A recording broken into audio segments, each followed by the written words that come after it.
Assalamualaikum warahmatullahi wabarakatuh. Shalom, Om Swastiastu, Namo Buddhaya, dan salam kebajikan. Yang saya hormati dosen pengampu mata kuliah metodologi penelitian, Ibu Samira Dodakir, beserta Bapak dosen Muhammad Qadri Alfairuz.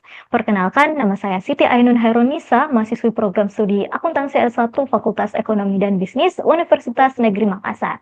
Nah, pada kali ini saya akan mempresentasikan proposal penelitian saya yang berjudul Pengaruh audit tenur dan audit nilai terhadap kualitas audit pada perusahaan subsektor infrastruktur yang terdaftar di Bursa Efek Indonesia periode 2020 hingga 2024. Nah, namun karena presentasi kali ini terbatas pada bab 1 saja, pada presentasi kali ini saya hanya menjelaskan bab 1 pendahuluan yang berisi latar belakang hingga kerumusan masalah, lalu ada pula tujuan penelitian hingga manfaat penelitian.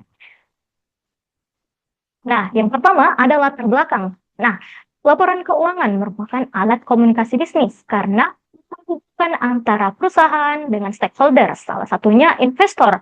Nah, laporan keuangan ini dibuat dari proses akuntansi, yang dimana akuntansi sendiri bertujuan untuk memberikan informasi keuangan yang dapat dipercaya guna mengambil keputusan ekonomi.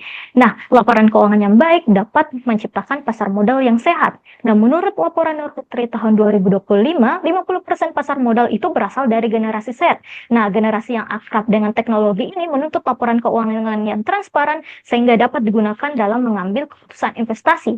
Salah satu bentuk pasar modal yang ada di Indonesia adalah Bursa Efek Indonesia, yang dimana perusahaan perusahaan yang tercatat di BI ini wajib mempublikasikan laporan keuangan tahunannya. Nah, laporan keuangan sendiri dibuat oleh pihak internal perusahaan, bisa saja ada campur tangan untuk kepentingan pribadi. Oleh karena itu, dibutuhkan audit dari auditor eksternal. Nah, audit sendiri merupakan proses sistematis untuk mengevaluasi apakah laporan keuangan sudah sesuai dengan standar dan aturan yang berlaku. Nantinya, auditor akan memberikan opini bahwa laporan tersebut bebas dari kesalahan dan kecurangan. Nah, namun karena semakin banyaknya investor dari generasi muda, masyarakat sekarang semakin kritis terhadap laporan keuangan. Oleh karena itu, auditor dituntut untuk bekerja lebih independen dan profesional lagi. Nah, namun menurut survei Fraud Indonesia tahun 2025, ternyata skema fraud yang terjadi di Indonesia ini didominasi oleh korupsi sebesar 47,6%. Nah, lalu selanjutnya ada kecurangan laporan keuangan sebesar 40,2% dan sisanya itu penyalahgunaan aset. Nah, tetapi fakta menariknya ternyata fraud ini dapat terdeteksi. Salah satu pemicunya adalah auditor eksternal. Nah, meski angkanya kecil sebesar 6%, namun auditor eksternal ini tetap berperan penting dalam menjaga kepercayaan publik.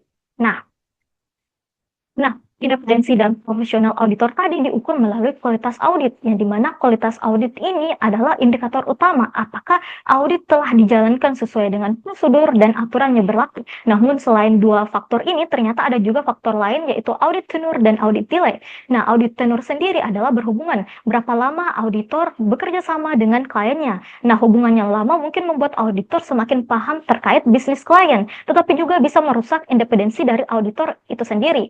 Nah, sedangkan audit delay adalah berapa lama waktu yang diperlukan auditor dalam menyelesaikan proses auditnya. Nah, waktu yang lama mungkin membuat auditor dicap kurang profesional karena tidak dapat menyelesaikan dengan cepat masalah yang ada.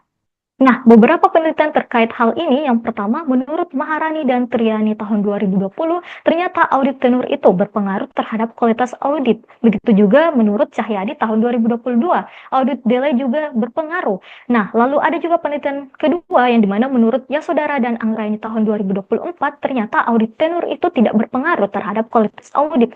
Begitu juga penelitian Fridiantino dan Widyati pada tahun 2023, yang dimana audit delay tidak terhadap kualitas audit. Nah, ada juga penelitian lain, yaitu menurut Buchori dan Budayantoro pada tahun 2019, yang dimana audit tenur berpengaruh negatif terhadap kualitas audit. Nah, banyaknya perbedaan hasil penelitian sebelumnya menunjukkan ketidakpastian pengaruh audit tenur dan audit delay terhadap kualitas audit. Nah, selain itu, banyak penelitian terdahulu belum memfokuskan pada perusahaan sektor infrastruktur. Nah, padahal perusahaan ini mempunyai karakteristik khusus, salah satunya yaitu tingginya kebutuhan dana jangka panjang. Oleh karena itu, saya akan mengisi gap penelitian tersebut dengan menguji pengaruh Audit tenur dan audit delay terhadap kualitas audit, khususnya pada perusahaan subsektor infrastruktur yang terdaftar di Bursa Efek Indonesia tahun 2020 hingga 2024. Nah, dari latar belakang tersebut membawa kita ke rumusan masalah. Yang pertama, apakah audit tenur berpengaruh terhadap kualitas audit pada perusahaan subsektor infrastruktur di BI tahun 2020 hingga 2024? Begitu juga pada rumusan masalah kedua, apakah audit delay berpengaruh terhadap kualitas audit pada perusahaan subsektor infrastruktur di BI tahun 2020 hingga 2024? Dan yang terakhir, apakah audit tenur dan audit delay secara simultan terhadap kualitas audit pada perusahaan subsektor infrastruktur di BI tahun 2020 hingga 2024. Nah, dari rumusan masalah tersebut ada pula tujuan penelitian. Yang pertama, untuk mengetahui pengaruh audit tenur terhadap kualitas audit. Lalu yang kedua, untuk mengetahui pengaruh audit delay terhadap kualitas audit. Dan yang terakhir, untuk mengetahui pengaruh audit tenur dan audit delay secara simultan terhadap kualitas audit pada perusahaan subsektor infrastruktur di Bursa Efek Indonesia tahun 2020 hingga 2024. Nah, dan yang terakhir ada pula manfaat penelitian. Yang pertama ada manfaat teoritis. Nah, manfaat teoritis penelitian ini dapat memperkaya literatur dan referensi dalam bidang audit, khususnya pada faktor-faktor yang mempengaruhi kualitas audit.